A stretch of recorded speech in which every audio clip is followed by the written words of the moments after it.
We're lining ourselves up for a war with China. Just stop and think about that. We've put ourselves in a lose-lose position.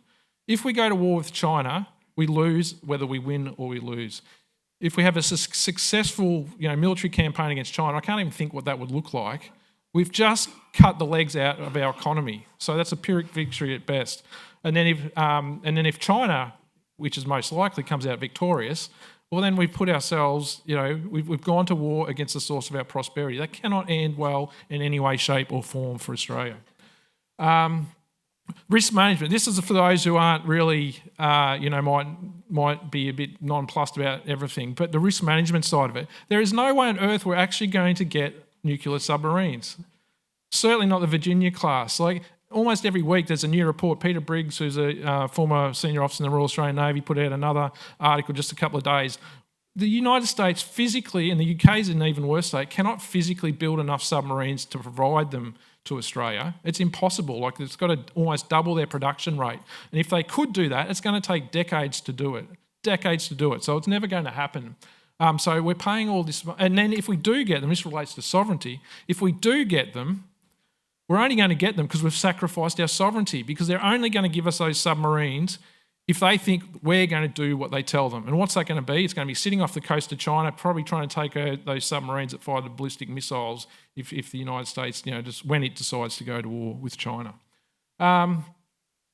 Opportunity cost is another great one. Every day we hear about cost of living crisis.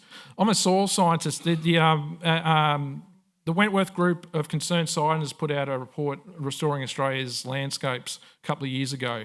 It would take a fraction of what we are investing in AUKUS to actually fix our landscape, to fix our waterways, to fix our environment, to fix our agriculture so we can be sustainable over the long term. When we spend this money on submarines, which aren't going to fix anything, that's the cost we're bearing. And you can apply that to whether it's health, infrastructure, energy, climate change, social service. You can apply that to anyone. It's an enormous opportunity cost.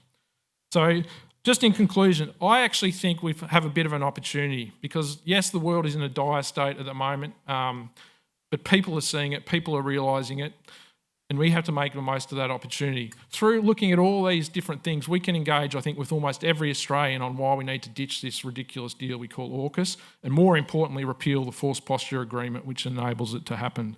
So I think there's an opportunity.